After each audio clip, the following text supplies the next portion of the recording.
Good morning yet again. Well, it's morning for me, so apologies if it's late at night where you're viewing this.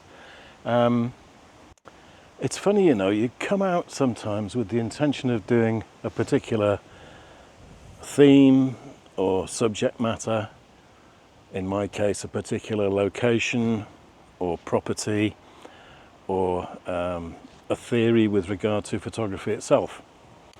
And on a few occasions, nothing really goes to plan. And that's happened today because I've come over to Newsham Park in Liverpool, which is a mile or two to the east of the city centre. But I came here specifically to take a look at an interesting house, which I only recently discovered had an important historical background. And ironically, it's called Newsham House, or in days gone by, Judge's House. And that explains the street name, which I filmed about half an hour ago. Now, sadly, the place is protected by very high old cast iron fences all around.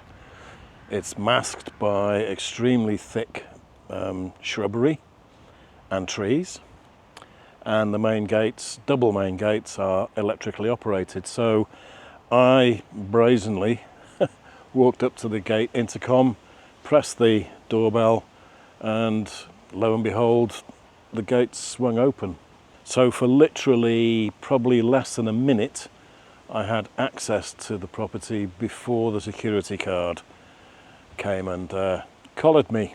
Very nice chap, absolutely fine. I explained what I was hoping to do, and he then suggested I have a word with the manager who was on site.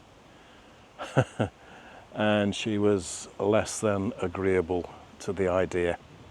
Apologies for me being in silhouette, but I just wanted to point out that in the background over there you can probably pick out the spire of the old Newsham orphanage, which I featured in a video quite a long time ago.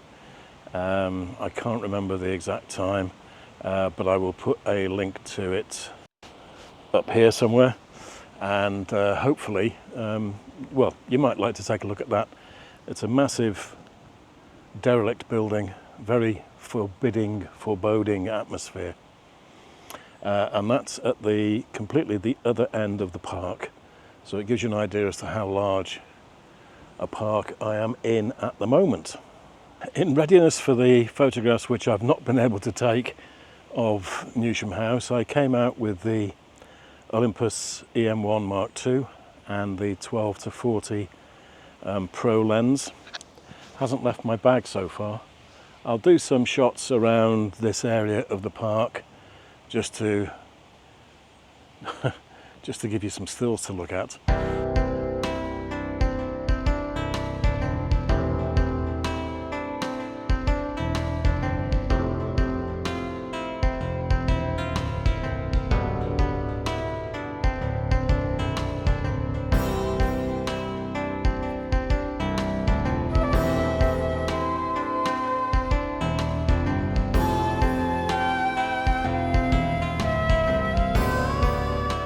But really the other point of this video is that I wanted to talk to you, if you've watched my sort of initial thoughts about the DJI Osmo Pocket 3, you'll know that I said I was going to continue making use of my extending selfie stick, this little divel here. Now that was easier said than done because, just excuse me, what I had forgotten was the fact that the top section was firmly fixed to a GoPro mounting bracket, which was completely immovable. So I shot some video yesterday of me cannibalizing an old and very cheap tabletop lighting stand, Chinese thing, which was like paper really. So I chopped the spigot head off that because that had a 1/4 inch We call them 1/4-inch Whitworth threads. At least us old guys do. I think more modern, trendy people call them 1/4-20s. Anyway, it had that on the top of it, so I took out my little mini drill with a cutting disc on it and cut the spigot off that, and also the top end off this extending selfie stick. And hopefully you'll be able to see the results. It doesn't look exactly amazing, but it is firm, it's not going to go anywhere, and it'll do the job for me very nicely now.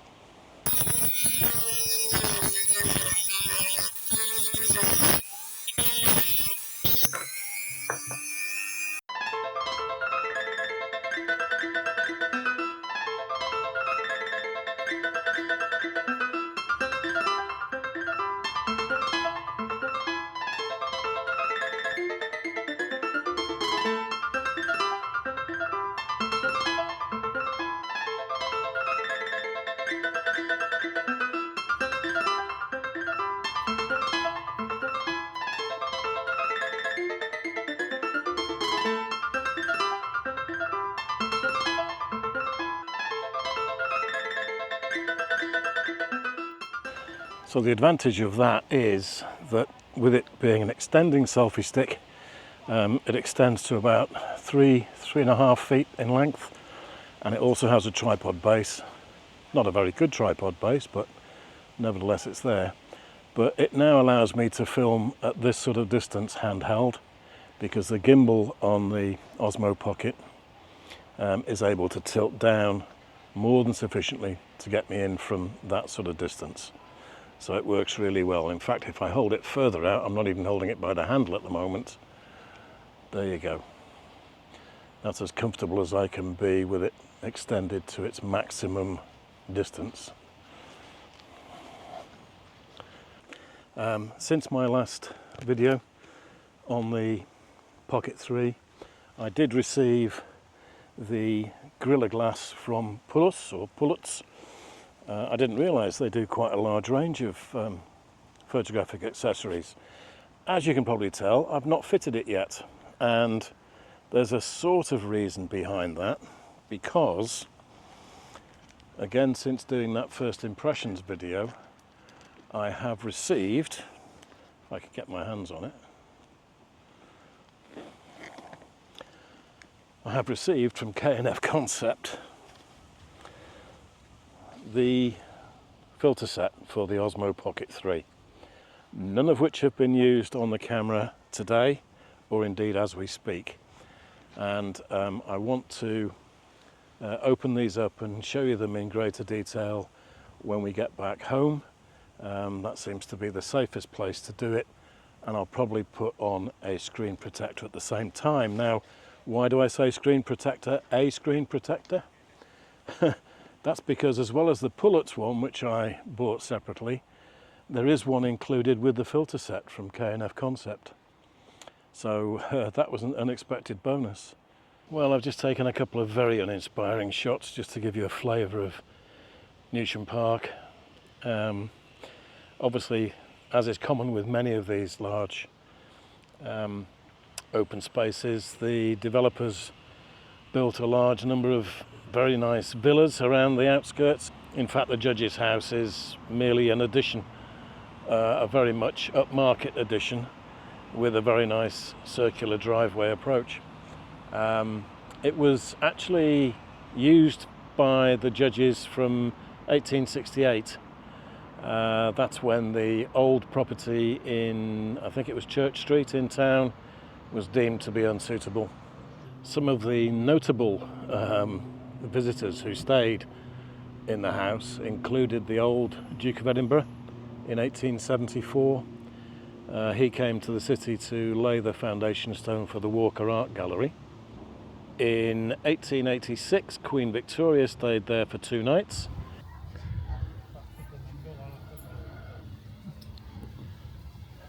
In 1889, the Shah of Persia stayed there. He was a guest of the Lord Mayor of Liverpool at the time. In 1894, King George V stayed there. when he was laying the foundation stone of the central post office in Liverpool. So it's had quite a few well-regarded visitors over the years. So for now, from a very sunny Newsham Park, I'm going to finish the video here, but take you back to the house and show you in detail the filter set and also me fitting one of the two potential screen protectors. So I'll see you back there. Now, with regard to the Osmo Pocket 3 itself, here it is in its protective case, and when it's switched off, the gimbal is locked in place, although the actual lens section can still be rotated. You know, it's quite freely rotating, even though there's no power to the actual recorder itself. And interestingly, I'm using the DJI wireless mic as a standalone recorder, a very useful facility. You can record audio without having it connected in any way to anything else at all. I did purchase the Gorilla Glass from Pullets, and I forget how much it was now, but it certainly wasn't a lot of money. And although I have opened it previously, I thought I'd save this. It's as near to an unboxing as you're ever going to get from me. Oh, what have we got in here? Right, hold on. Okay, so we have the actual screen itself. So that is the protective screen with a sticker on there indicating which way you are supposed to mount it. Then what else have we got? We have got a couple of wipes, 1 and 2. One is a wet wipe and the other one is a dry wipe.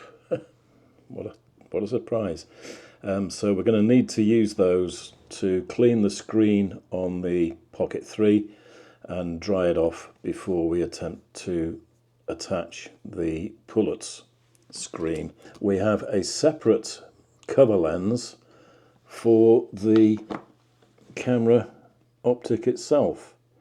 Now, undecided about that. I hadn't even thought about that, so I don't think I'm going to attach this today because, as I say, I really haven't considered that. I didn't realise it came with a cover for the camera's lens. That's what you get with a Pullets sort of Gorilla Glass style of lens protector, or screen protector I should say. But the only thing that complicated my decision was the fact that, just let me slide these out of the way, was the fact that the K&F concept filters arrived, and this is exactly how they arrive. If you did watch my first impression video of the Pocket 3, you'll know that I had these on order. I said that I hadn't got a clue if they came in any sort of case, so this is how they arrive, and I guess it's a proper unboxing this time, isn't it, eh? So there we are. They do come in a nice protective plastic case with a good clip on the end.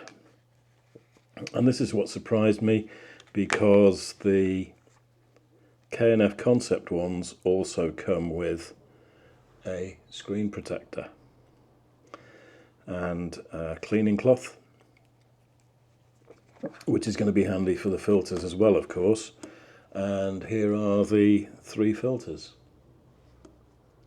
I'm just going to take them out so that you've got an idea what they are like. They are pretty darn tiny. There we go. That is the black mist. It's a quarter black mist. Then we have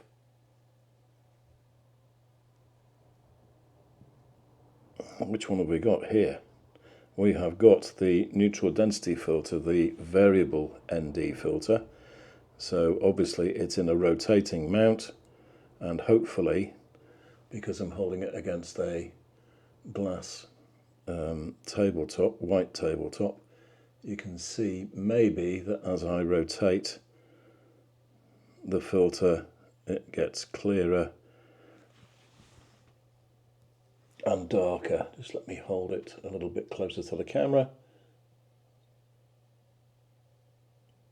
Hopefully you can see that.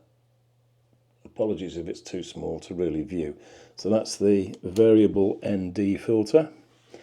And then the other one, which I think is probably going to be pretty much universally on the lens, is the circular polarizer. And they attach very easily to the lens itself. So I'm doing it with the Pocket 3 switched off, and literally as soon as you put it close to the lens, the magnet engages and it sort of locks. There's a little bit of a recess on the front of the lens and it's held in place nice and tightly. No issues.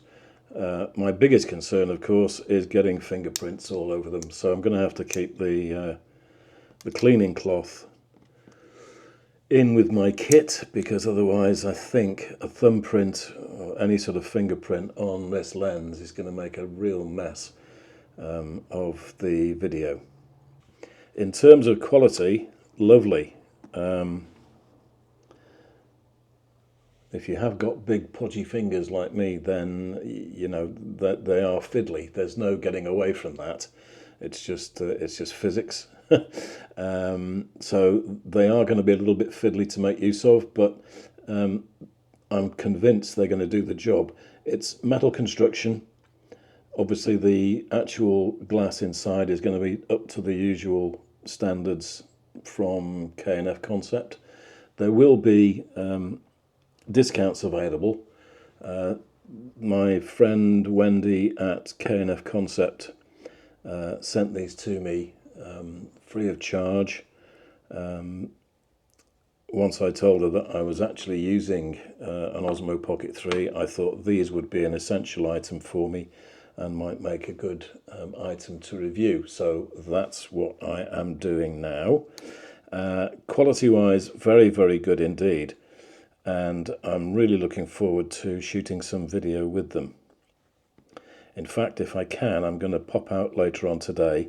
I'm going to go down to the old garden festival site in Liverpool, which is looking rather sad these days, but it's a good sunny day, so I'm going to go down there and actually try out these filters just to see what they're like to use in the field, so to speak, and what results you can get with them.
Coming back to the protective screen, what am I going to do? Let's just take a quick look at the one from K&F Concept. That is really very, very stiff. Just let me compare that to the one from Pullets.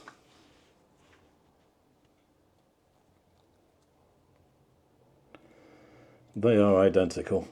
There's no difference there whatsoever. You can see that the sticky label is identical on both. So what I'm going to do is to keep the pullets one, and that can stay back in its protective sleeve, and I'm actually going to fit this example from K&F Concept. I think it's only right and fair that I do that. Okay, so we're going to wipe off the side which is going to attach itself to the actual Pocket 3. That's that. And I'm going to obviously wipe the screen on the Pocket 3. That was my bugbear really when I was using this in bright sunshine. I found that the screen smeared rather a lot. Just let me take a look at this. I want to make sure it's as clean as I can possibly get it. Okay, so that's the wet wipe. Now we'll transfer to the dry. Come on, open up. There we go. I'm just going to wipe the camera screen first, because it's had about 7 days worth of usage at the moment as I'm doing this. In typical fashion, I've done the wrong side, of course. No, I haven't. Yeah, I have. I've done the wrong side. What we have done is to wipe the side which is going to be this way around on the camera, because if we peel off this label, it peels off the protective covering. So peel that off, try and keep my fingers off the actual surface and offer it up to the actual lens itself, the screen.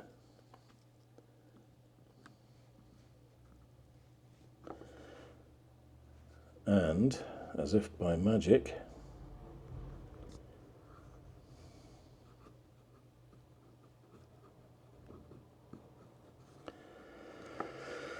it is attached. So, and just want to make sure now that I can still swipe, because that's essential with the Pocket 3. All of your controls, you swipe left and right, down and up, settings,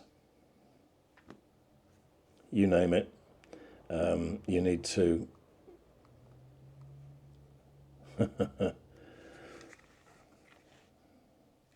okay. This screen that I accessed, I was panicking for a few seconds there. This is asking me to, it's telling me I've got no images on the SD card, confirm. Yeah, great, that's fine. Perfect. If you purchase a set of the filters from K&F Concept, you will get a screen protector. You do not get the lens protector, which came with the pullets screen protector. So I'm going to keep that for a rainy day, so to speak, and see if it's something that I need to make use of at some stage in the future. I'm hoping I won't. But I think if you don't need to purchase a set of filters, then something like this pullets protective screen is a very good idea.